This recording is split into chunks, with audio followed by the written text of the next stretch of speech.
Doutor Enéas, às vezes o senhor diz que a imprensa, ela coloca o senhor numa situação assim meio caricata e interpreta até de uma forma histriônica aquilo que o senhor quer colocar e que o senhor coloca como ideias e conceitos políticos.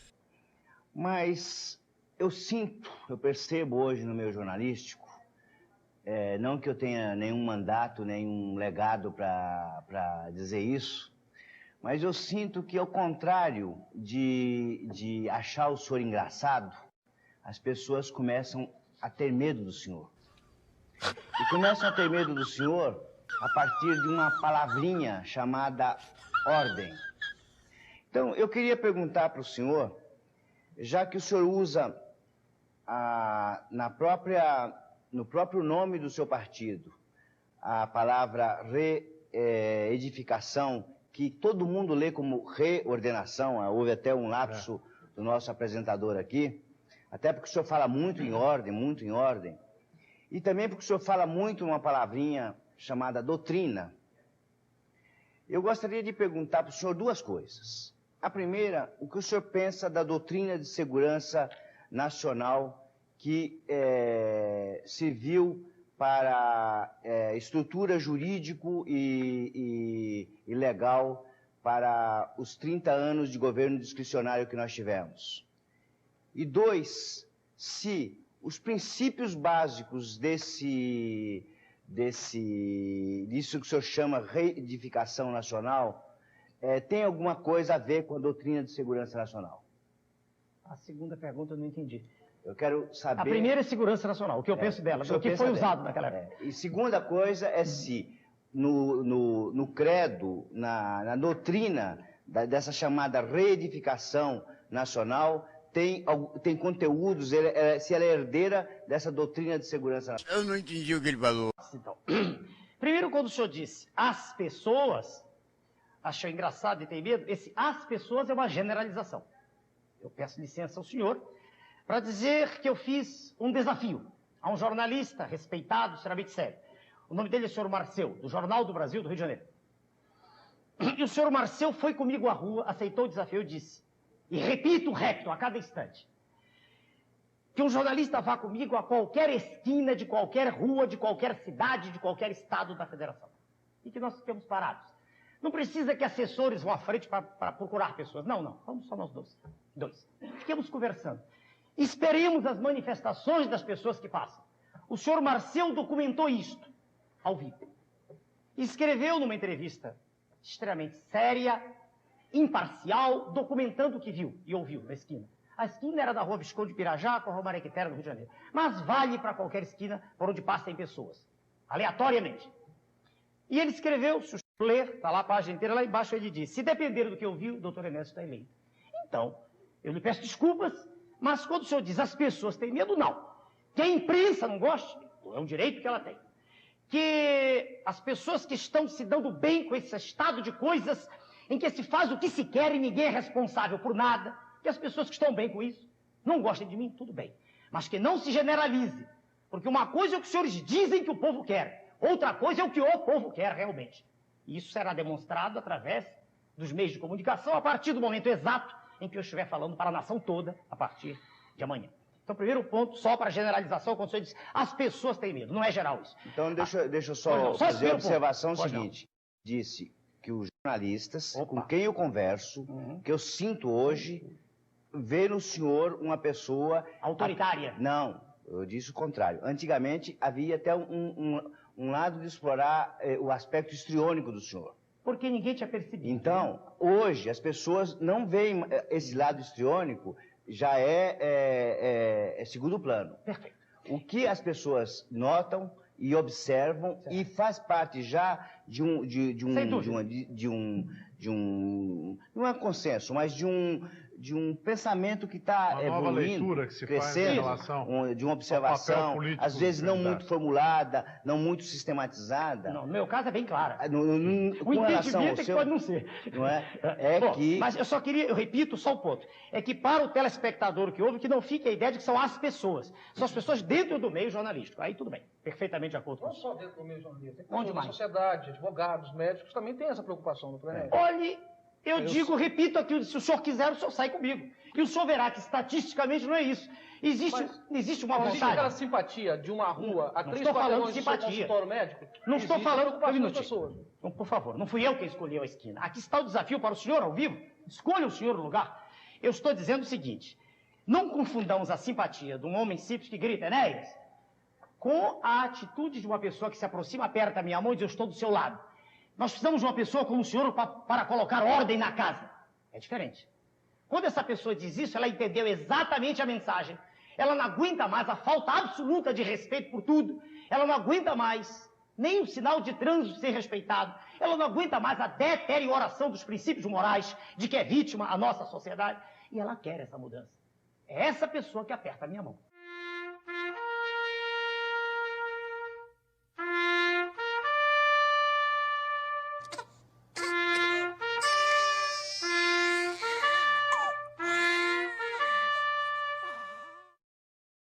Reúne pela primeira vez todos os candidatos à presidência da República para um encontro raro. Se lhe fosse dado o direito de um único ato em seu primeiro mês de governo, qual seria esse ato? A resposta agora é de Enéas Carneiro. Boa noite, senhores telespectadores. Boa noite, a plateia. É difícil resolver a situação do país em um ato apenas, mas, considerando-se o diagnóstico que a nossa estrutura partidária faz da situação, segundo o qual existe um cancro fagedênico destruindo as entranhas da nação, que se chama Sistema Financeiro Internacional, haveria como medida prévia, primeira a ser tomada, uma intervenção drástica no sistema tributário, reduzindo drasticamente a carga tributária para que os empresários pudessem trabalhar, reduzindo as taxas de juros, para que o capital pudesse ser desviado da atividade especulativa para a atividade produtiva. Com isso, aumentando a produção, gerar-se-iam automaticamente mais empregos. Havendo empregos, haveria consumo. Havendo consumo, haveria todo o mercado interno ativado. E nós sairíamos dessa pasmaceira em que toda a nação se encontra, mergulhada numa situação de quase insolvência. Como é que o senhor está vendo esse Brasil do Fernando Henrique Cardoso? Sua Excelência, o presidente da República, é a pior coisa que o Brasil podia ter tido nesses últimos anos. O presidente da República obedece a um comando alienígena, que não é do nosso país. Sua Excelência, o presidente, vem abrindo, escancarando todas as fronteiras para que o nosso povo receba quinquilharias como importados.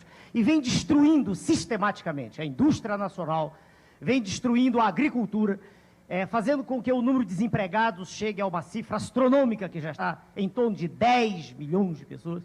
Enfim, a cada instante, com um sorriso nos lábios, enganando a população, às custas de todo um sistema de comunicações que, lamentavelmente, está todo comprometido, com raríssimas exceções, o senhor sabe disso. O que se passa é que a população é enganada. Ela não tem ideia do que está se passando. Ela não percebe que está caminhando para um abismo. O abismo em que, daqui a pouco, o desemprego do lado está batendo na nossa porta. Em 1994, essa imprensa que aí está podre, completamente podre. Em 1994, essa imprensa me apresentava quase, desculpe, só por favor, como não concorrente. Até 15 dias antes eu não existia no cenário, não aparecia. E, no entanto, quando as urnas se abriram, eu fui o terceiro mais votado. O que saiu da urna, não tinha um fiscal em nenhum lugar do Brasil. O que saiu foram quase 5 milhões de votos, o senhor se recorda. Agora, já que se tocou nesse assunto, vale a pena, com algum dos colegas, com o senhor está a Folha de São Paulo de hoje, vale a pena, quando eu falo da imprensa, veja o senhor, Folha de hoje, por favor, com sua permissão. Pois não. Sai um trechinho em nome de Enéas. É uma coluna, o nome de Enéas. Sabemos por quê e porém que a cultura brasileira, por suas qualidades e por seus defeitos, é refratária ao fascismo. a flexibilidade dos princípios e dos preconceitos, o inautêntico da maioria das experiências, o relativismo dos costumes, nada se adequa bem à disciplina histérica que o fascismo sempre requereu até na Itália. Só um minutinho de novo. Sem citar nomes, não interessa. Folha de São Paulo, editorial, hoje. Por favor, hoje. Hoje. Agora, veja, quando se fala sobre o meu nome, ou é achincalhe, ou é deboche, ou chamo de fascista. É claro que se apresenta a figura do Dr. Enéas, professor de medicina, como uma piada. Porque nós não estamos ligados à classe pútrida, que aí está. Esse é o problema. Agora, veja. O ilustre jornalista se esquece. Agora, deixa eu me dar uma só um instantinho que ele leu. Dou já para o senhor. Não. Ele leu só esse trechinho aqui que o senhor leu, adéqua, né? Adéqua, Veja, a população lê isso, não estou falando do povo. O Adéqua povo não lê bem jornal. disciplina. O povo não tem dinheiro para nada, nem para ler jornal, nem compra. Mas adéqua. Será que o ilustre jornalista que ataca e que me usa epítetos, às vezes grosseiros, não aprendeu no seu curso primário que o verbo adequar é um verbo defectivo? Será que ele não aprendeu que não se diz adéqua, que só se conjuga adequamos, adequais, nas formas arrisotônicas? Será que ele não aprendeu isso? Será que o ilustre diretor desse órgão não tem curso primário ou ele quer que todos nós tenhamos esse curso primário? Porque eu tive curso primário bem feito, numa escola pública, que é o que nós vamos criar no Brasil.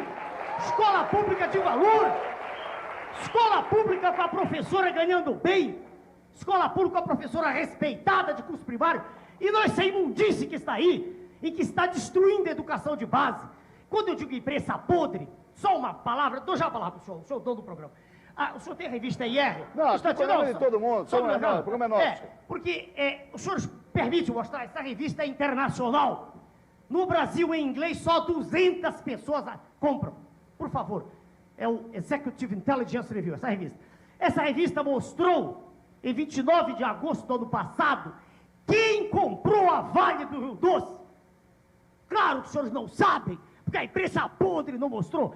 Quem comprou foi o professor George Soros, mega especulador mundial, que é apresentado não por mim, pelo EIR, como um dos reis do narcotráfico mundial, que o senhor condena tanto aqui. É por isso que a imprensa não gosta de mim, de nós, é por isso. O senhor entendeu? Quer dizer, quem comprou a Vale do Rio Doce foi... O narcotráfico. Quem comprou a Vale do Rio Doce foi quem? O narcotráfico. Eu não posso provar, mas é a revista internacional, citado especificamente como um dos homens que... Citado, está grifado aqui especificamente. O senhor percebeu? Quer dizer, essas coisas não saem nos jornais. Agora, os jornais não querem que o doutor Enéas seja candidato a presidente. Não interessa. Quando a Vale do Rio Doce foi privatizada, um crime de lesa pátria, crime colossal contra o povo brasileiro. Eu tenho na mão de um colega, por favor, o senhor pode me dar aí, doutor Passos, por favor. Naquela época... Pode entrar aqui. Por favor, doutor Passos, é do nosso partido. Nessa época... Não, eu queria um trabalho do almirante que escreveu na época no jornal. Um almirante, um homem respeitadíssimo, né? Almirante Roberto Gomes Silva, escreveu um artigo no jornal Ombro a Ombro, em que ele faz uma análise circunstanciada do que era a Vale e por que não podia ser privatizada. O coronel Schirmer, diretor desse jornal, mandou isso para toda a grande imprensa. Não saiu uma linha em jornal nenhum. E, no entanto, o que é que sai nos jornais? Sai que a Vale não dá lucro. Que patifaria! Que mentira! Por que eles não disseram? Por que eles não disseram nos jornais a verdade? Não disseram, por exemplo, que as reservas nossas de ferro dão para 500 anos? Por que eles não disseram, por exemplo, que o titânio que nós temos na Amazônia é mais do que existe em todo o planeta? Por que eles não disseram que as reservas de ouro lá da África estão se esgotando e que as nossas serão provavelmente as maiores? Por quê? Por que não dizem que eu, por exemplo, processei a revista Veja, a mesma que falou do senhor, os que chamam o senhor de bizarro, porque o senhor mostra a verdade no seu programa. Doutor Paulo, eu criei um departamento jurídico. Agora, quando o jornalista analfabeto... Não é isso, eu quero... É isso aqui. Isso aqui é uma ação contra a revista Veja. Depois, senhor, ganhamos quanto, doutor Paulo? Não interessa nem o valor. 12 mil dólares, mas o problema é que o valor é simbólico.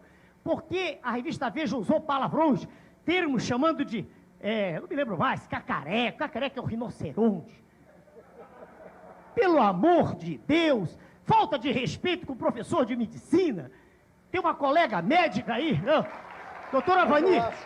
Doutora Vani, por favor.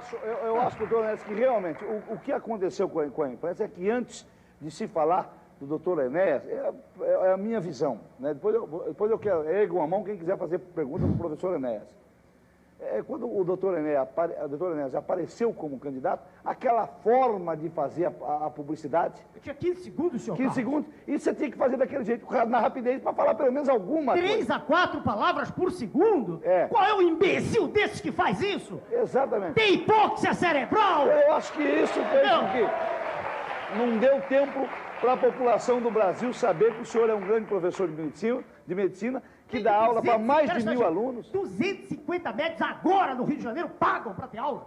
250 metros aqui em São Paulo, só lá o Hotel Danúbio, isso a imprensa não diz. Falta de respeito, viu? Não diz que o doutor De Velasco é advogado, o pastor veio para nós porque acreditou na nossa tese. Exatamente. Quantos deputados, quantos foram convidados? A gente convidava, daqui a pouco a gente virava, não posso ir, a gente não sabia o que tinha acontecido, ninguém pode provar o que aconteceu. Mas havia uma pressão. O doutor De Velasco, com a dignidade, ele disse, não, eu leu todos os... Aliás, o senhor pode dizer isso, o senhor leu tudo. Leu nossos documentos, a cartilha nossa, tudo. Quer dizer, falta de respeito, falta de respeito com a população que votou, que acredita. A coisa veja o senhor, é avassaladoramente desastrosa para o país. A questão mineral no país é uma questão, do meu ponto de vista, que tinha que ser abordada de saída. Não podia haver nenhuma concessão, porque riqueza mineral é de uma safra só, é de uma vez só. Nós não temos outra safra de nióbio, nem de quartzo, nem de manganês. Nosso manganês já está nos Estados Unidos, na Pensilvânia, compondo as chamadas reservas estratégicas, está lá. E quando o nosso manganês, ainda temos manganês, temos urucum, Mato Grosso, mas quando acabar todo, aí nós vamos comprar pelo preço que eles quiserem. Não quero fazer discurso, eu estou respondendo um pouco, mas isso... um pouco animado, porque essa questão mineral me preocupa há muito tempo. Eu estudei, honra ao mérito, com o almirante Gami Silva, que tomou conta daquele projeto da Amazônia, um homem culto, preparado. Estudei muito. Ninguém fala nisso. E por que o senhor não falou isso na Câmara Federal? Mas já falamos. Ninguém repercutiu isso aí? Não, essa informação não está é muito séria. Perdoe, o seu canal é um canal...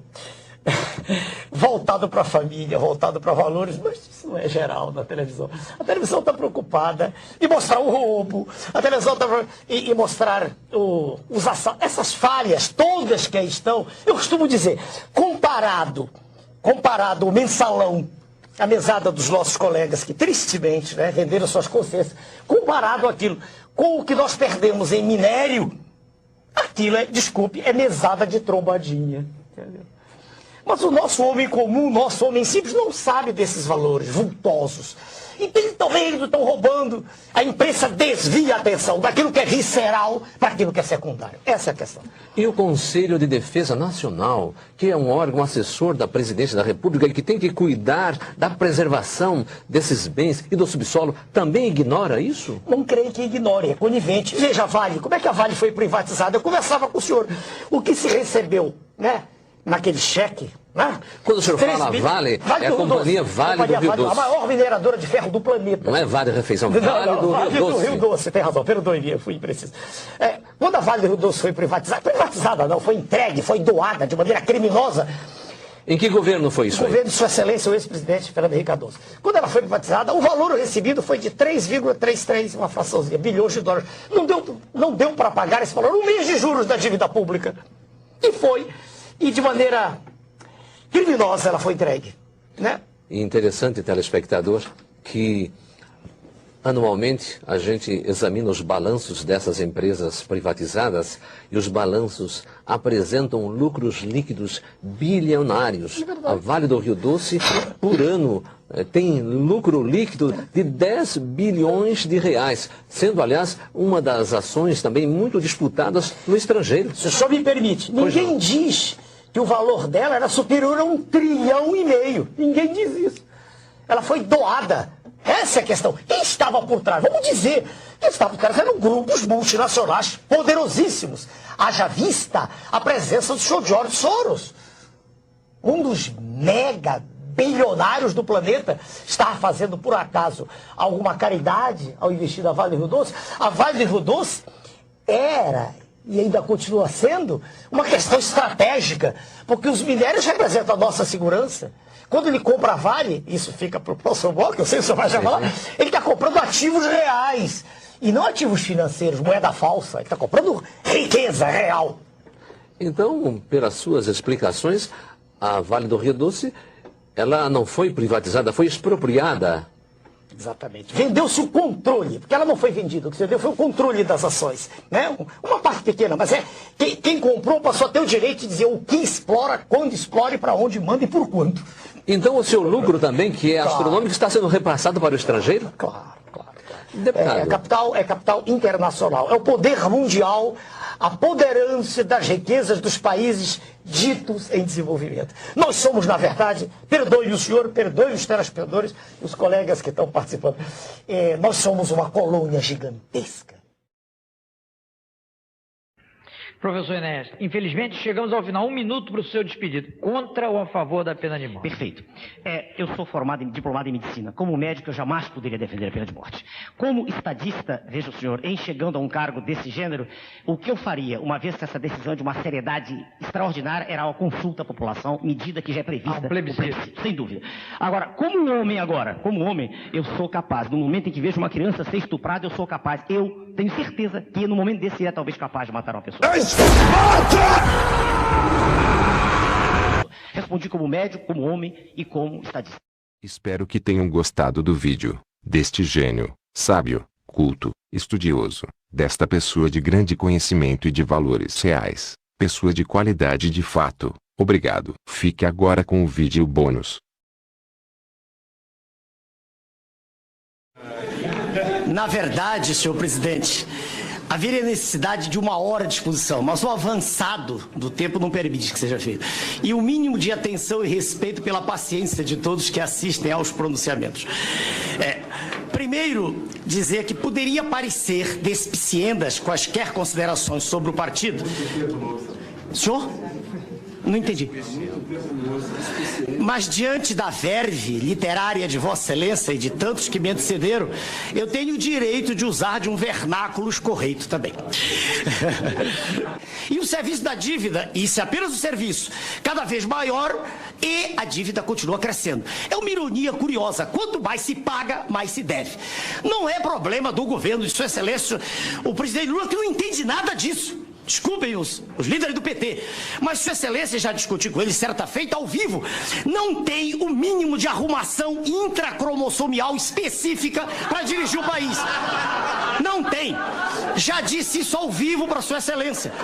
Quando fui candidato a presidente, não estou ofendendo a honra, Sua Excelência. Não estou falando em nada que possa denegrir sua imagem do ponto de vista de caráter. Estou falando de inteligência. Estou falando de preparo. Qualidades, uma inata e desenvolvida até 16 anos em média, e outra adquirida com esforço extremo para quem nasceu em berço pobre como eu, que estudou a vida inteira, desde 9 anos trabalhando. Não há desculpa, como já disse o senador da República, para que Sua Excelência continue sem entender coisa alguma do que diz, falando a linguagem a mais tacanha possível, que não condiz com a posição de quem está no ponto mais alto da nação. Isso é uma demonstração que já foi dita ao vivo. No que concerne a participação, vamos esquecer aquilo que está em discussão, porque não foi por isso que vim aqui. Mas a contribuição de Sua Excelência, o deputado Roberto Jeff. Vossa Excelência tem coragem mesmo. Coragem, porque Vossa Excelência chega até a correr, não no momento atual, mas daqui a algum tempo, risco de vida. Que Vossa Excelência ataca a imprensa como eu o faço, mas eu não estou num poder que represente risco. A não ser que tenha tempo e serei candidato a presidente da República, sim. E aí com 3 minutos eu acabo a eleição. Sem dúvida. Veja bem, Vossa Excelência tem coragem do seu discurso, não como vosso, como tanta gente diz no plenário, não é vosso, é seu, terceira pessoa, do seu discurso, do discurso de Vossa Excelência, é que surge sinceridade. Sinceridade inconcursa, inconteste, irrefragável. Presidente, os melhores discursos foram feitos tarde da noite. Foi uma pena, uma pena. O grande momento da comissão está agora no final. não é? Eu agradeço a Vossa Excelência, cumprimento, é uma brilhante inteligência. Obrigado e peço perdão a Vossa Excelência quando generalizei, incluí o Prona, e eu sei que o Prona está fora disso. Peço perdão a Vossa Excelência.